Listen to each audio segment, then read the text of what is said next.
This is Nightly Business Report with Tyler Matheson and Sue Herrera. Future of Coke. With sales sliding and consumer taste changing, does Coca-Cola need to do something really, really big? Not so scary. Why October is turning out to be a pretty good month for stocks so far. Flu breakthrough? How close are we to creating a universal vaccine that protects against all strains? Find out in the final part of our series on the big business of fighting the flu. Tonight on Nightly Business Report for Wednesday, October 21st. Good evening, everyone, and welcome. So glad you could join us. Well, the bluest of the blue chips are out with earnings tonight. Today, we heard from three different Dow components. They operate in three very different sectors of the economy. They are as global as any companies can be and as all-American as they come. Coke, Boeing, and late today, American Express. And that's where we begin. The financial services company struggling since its exclusive relationship with Costco was broken off earlier this year, and today it posted disappointing results. Earnings per share came in at $1.24, and that was a full 7 cents below estimates. Revenue for the quarter also missed, and it was down about 1% from a year ago, and that pressured shares initially in extended hours trading, as you see there. Mary Thompson has more on American Express's results. Well, American Express is spending more to get new business, and that hurt its bottom line in the third quarter. The electronic payment giant's profits falling over 15%, hurt by higher spending on growth initiatives, the impact of a stronger dollar, and money spent to renew co-branded relationships. With its exclusive deal to be the lone credit card accepted in Costco stores expiring next year, Amex is spending more on programs that will widen its client base and expand its loan portfolio. As a result, the firm is expecting an uneven earnings performance in the quarters ahead, thanks to higher spending and an uneven economy. Still, it's maintaining its outlook for positive earnings growth next year and earnings growth of 12 to 15% in 2017. For this year, though, it is expecting profits to decline between 4 and 6% from last year. For Nightly Business Report, I'm Mary Thompson. And now to Boeing, which saw profits climb 25% on record deliveries of its commercial jets. The world's largest aerospace company said the backlog of orders is solid, and it lifted its financial guidance for the year. The big source of concern for Wall Street had been the cost of its flagship 787 Dreamliner, but Boeing said those costs are on track to decline, and that sent shares higher in trading today. A different story for Dow component Coca-Cola. The company said revenue fell more than expected in the third quarter. The strong dollar is partly to blame. Coke gets a ton of sales overseas, and those non-U.S. sales convert back into fewer dollars when the buck is buoyant. And Coke said the strong dollar will likely squeeze its revenue for the full year. And that sent shares lower today, as you see there. With sales struggling and consumer tastes changing, some are starting to think about the future of this all-American brand. No matter how you spin it, Coca-Cola's latest earnings report is less than fizzy. And maybe that's fitting for a company best known for soda that's now leaning more on its still beverages like water and tea, where volumes grew 6%. Yes, earnings were slightly better than expected, but those profits were down more than $500 million from last year. Revenue, worse than thought, down more than 4.5%. Now, the company makes most of its money outside of the United States and says a strong dollar will put a 7% dent in revenue for this year. That's a full percentage point lower than it was expecting back in July. With the dollar stabilizing some in recent months, continued cost cutting, and a streamlining of its giant bottling and distribution business, some analysts hope Coke's outlook will improve. Remember, Coke has characterized 2015 as a transition year, and that's exactly what we've been seeing this year. So we're optimistic that in 2016 they're going to start getting some momentum on volume, price, and on earnings. Still, full-calorie soda consumption is down more than 25% over the past 2 decades, and the company just reported that Diet Coke sales for the third quarter were down 8%, worse than expected. Coke just became the second American icon in less than a week, IBM was the other, to post less than stellar earnings. Coke stock roughly flat for more than 2 years. So what's next? Could Coca-Cola possibly be someone's deal partner? Could an activist investor get involved? Warren Buffett is Coke's biggest shareholder, so maybe that's hard to imagine. Then again, think about Anheuser-Busch and SAB Miller, or Kraft and Mondelez. Big, transformative deals do happen, and sometimes they surprise. Joining us now to talk more about Coke and whether it needs to do something big is Ali Dibadj. He's the senior analyst at Sanford Bernstein. Ali, welcome. Nice to have you with us. Thanks for having me. So talk to me about the future of Coke. You know, Ty's piece just left off with, you know, big deals maybe need to be done. Is that the case for Coke or no? Look, I think there are certain things they can do structurally. I think one of the big things that they are doing and they have to do is get out of the distribution system, right? They have to get rid of their bottlers. That's something they're starting to do slowly. We'd like them to do a little bit more. But, you know, they are a branding company. They should stick to branding. That's one of the major things they should focus on. What can get the stock going? Is it the kind of stock that an activist might target, like a DuPont or like a GE? Look, there are many things the company can do, and an activist could push for. I always wish the companies would move faster than they do move. That's my nature. And so I do think there's a possibility that an activist gets involved. Now, one has to remember a big shareholder of Coca-Cola is Warren Buffett, Berkshire Hathaway. They own above 10% of the company. So you have to get some sort of implicit understanding that Warren Buffett is behind you on this. But there's certainly things the company can do to accelerate its improvement and get the stock to work. Other than getting rid of the bottling units, what else would you like them to see or to attempt? Yeah, so there are three main things. I mean, one is becoming much more price rational. Give them credit, they're starting to do that. It's something they resisted when we wrote about it and pushed them to do for many years. They're finally becoming price rational. There's not a lot of elasticity on carbonated soft drinks, believe it or not. You can take prices and not a lot of volume goes down. So that's something that they should definitely push for, and they're continuing to do that. I think secondly, when you realize that your top line isn't going to grow quite as fast, you're not quite as much of a growth company, you have to cut costs. That's something that they're doing. They announced a $3 billion cost-cutting plan last November. We think there's more. Perhaps an activist or somebody could push them to do more of that. And then lastly, we do think that the refranchising the bottling can happen much faster. Is Muhtar Kent there for the long haul? Say that again, sorry? Is Mr. Kent there for the long haul, the CEO? Look, I think it's up to him. I think he is clearly cleared the team that was around him. There's a new COO, there's a new chief marketing officer, there's a new head of strategy. Over the past couple of years, there's a new head of North America. So he's kind of built up the team around him to hopefully deliver on these numbers. And if he does, I think he's around until 2020, which is the vision that he's laid out. So, Ali, if I'm an investor and I hold Coca-Cola stock right now, what do I do? We recommending, actually, this is a good opportunity. Clearly, one of the pressures that they're facing is macro emerging market pressure from a currency perspective. We believe that's giving investors a good opportunity to step into this name right now, seeing the changes that they're undergoing from a pricing perspective, from a cost cutting, from refranchising, and an evaluation that relative to history isn't that bad. So we like the stock here. Do you prefer Coke or Pepsi? I don't even know whether you follow Pepsi.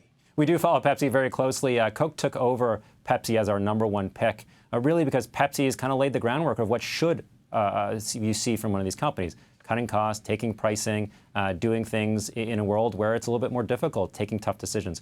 Coke is just starting on that path, and so it overtook Coke as our #1 pick right now. All right, Ali, thanks for spending time with us. Appreciate it. Thank you, guys. Ali Dibadj with Sanford Bernstein.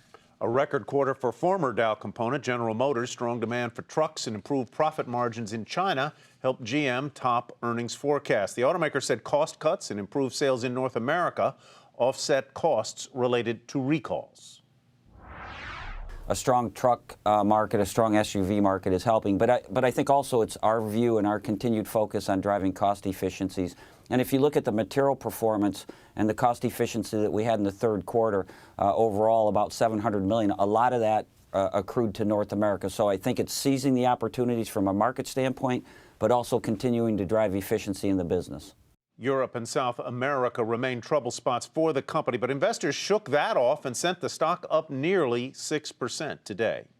Consolidation in the semiconductor sector is heating up. Today, 2 deals worth about $30 billion total were announced. First, Western Digital plans to buy SanDisk for nearly $20 billion, increasing its presence in the market for chips used in smartphones and tablets. Shares of Western Digital fell, SanDisk rose. And semiconductor equipment maker Lam Research has agreed to buy rival KLA-Tencor for about $10 billion. Lam Research and KLA-Tencor both saw their shares rise, with KLA soaring some 18%. Josh Lipton tells us why this sector is a hotbed of deal-making activity and which companies may be next. The rate of consolidation in the chip space is fast and furious. Lam Research's acquisition of KLA-Tencor and Western Digital's takeover of SanDisk are just the latest deals in the semiconductor industry this year. In May, Avago said it would buy Broadcom for $37 billion. In June, Intel agreed to buy Altera for $17 billion. In all, chip companies have already announced $104 billion in M&A this year, according to Dealogic. Last year, in total, it was $38 billion. The chip market is an increasingly mature industry where there is a lot of competition and growth is harder to come by. That's why financial analysts say consolidation is the right strategy. It's the right move because the organic growth is almost impossible to achieve today, given that things are growing at a slow growth rate. But you still need to massively invest in your business. You still need to create new chips. Still need to build new facilities to manufacture those chips.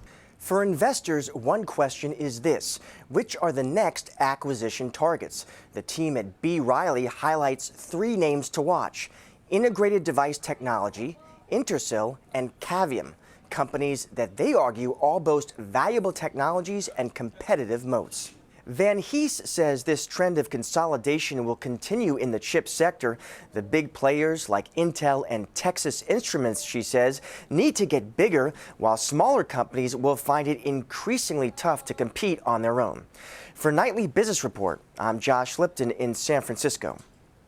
On Wall Street, the major indexes closed near their lows of the session, dragged down by concerns over earnings. The Dow Jones Industrial Average dropped 48 points to 17,168. NASDAQ down 40.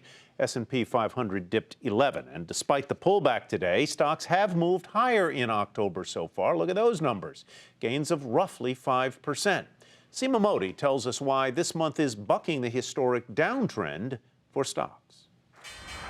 It was supposed to be a scary October, but so far this month hasn't been terrifying at all. The S&P 500 is up nearly 6%, and earnings, a mixed bag of tricks so far, haven't weighed down stocks. So what's behind the rebound?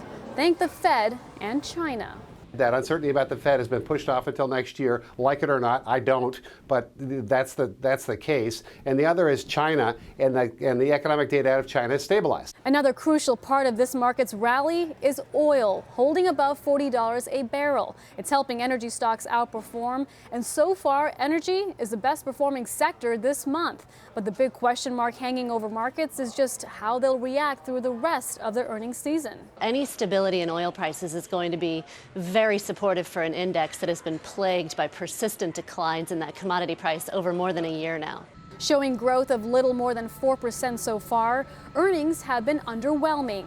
Even those beating estimates have been showing a drop in sales growth, that according to Thomson Reuters. And tech earnings kick into high gear tomorrow. Google will report for the first time since announcing the creation of Alphabet in August. Also due to report, Amazon, Microsoft, as well as fast food giant McDonald's. Experts say disappointing earnings from these multinationals could still change the direction of the market. For Nightly Business Report, I'm Seema Modi. Coming up, why it's getting very expensive for companies to protect themselves against a growing threat.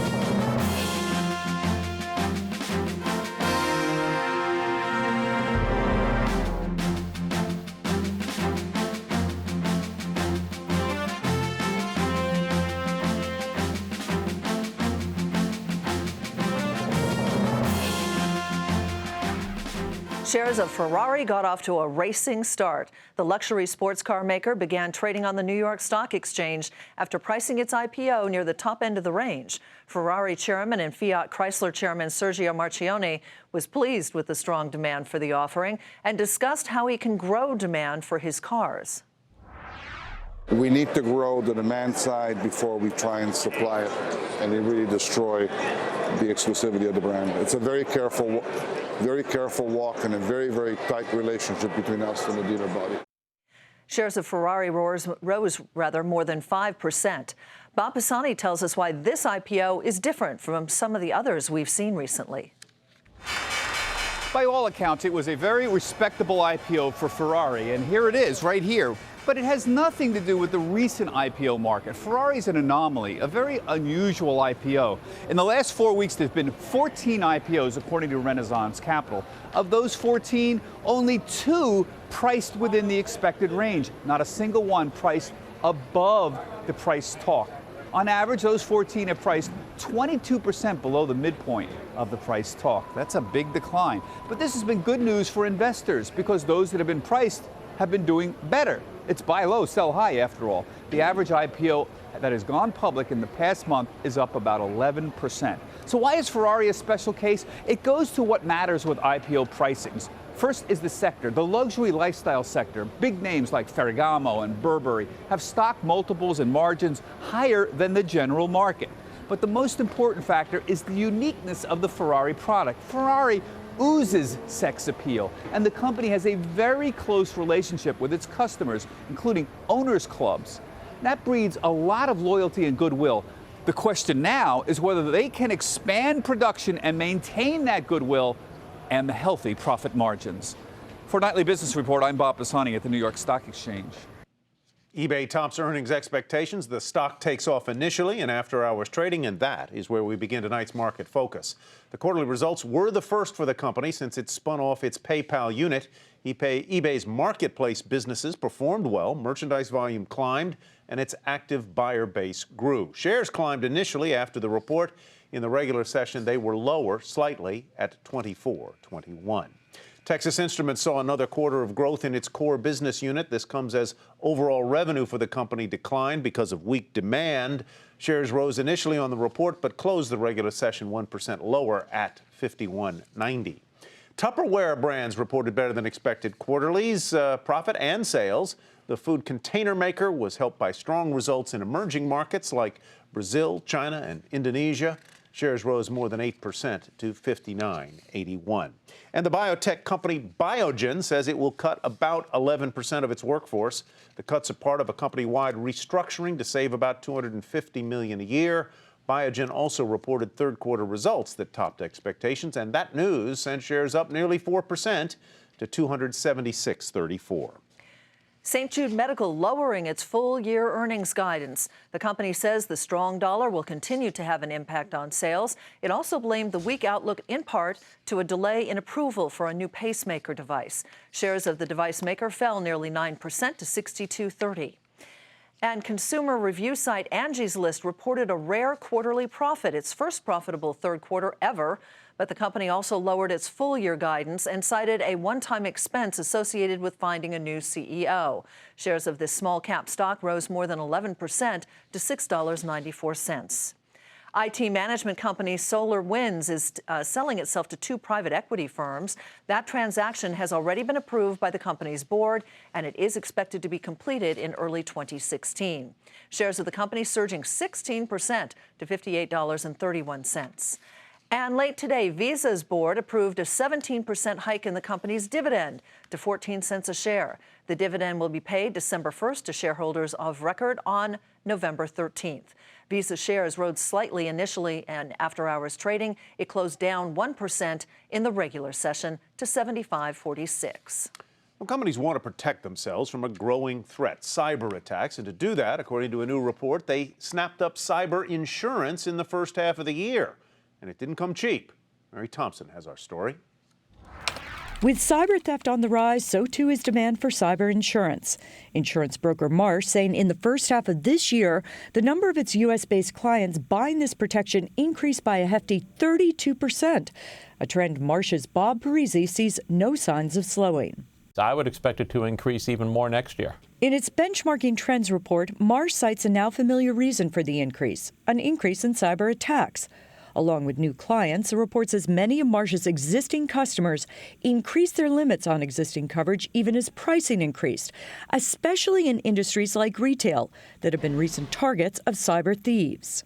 The sector adding insurance at the highest rate? Higher education. A smart move, according to Parisi. They have all the information that a large bank, a large retailer, a large healthcare provider has. So they really have a perfect storm from the point of view of holding confidential information. And I think they're finally realizing that they're not finding coverage for that risk anywhere else. Power firms and utilities doubled their purchases of cyber insurance in the first half of the year, a level almost matched by manufacturing companies. The industry with the highest percentage of coverage, though, is healthcare. 41% of Marsh's clients in this sector have cyber policies to cover costs linked to attacks on their clients' sensitive data. This higher demand leading to higher prices. On average, clients paid 19% more for their cyber insurance this year than last, with sectors that have been hard hit by this crime wave, like retail and healthcare, seeing increases almost double that amount. A developing industry, Marsh says the industry's capacity is being tested, and this means some firms have difficulty finding coverage, or it's forcing them to reduce or change the coverage they get for business interruption, scrubbing their systems, and client care after a breach. Firms also looking at ways they can better protect their data, ensuring in other ways that their clients' information is safe. For Nightly Business Report, I'm Mary Thompson. Coming up, the quest for the holy grail of the flu, a universal vaccine. The final part of our series on the big business of the flu is next.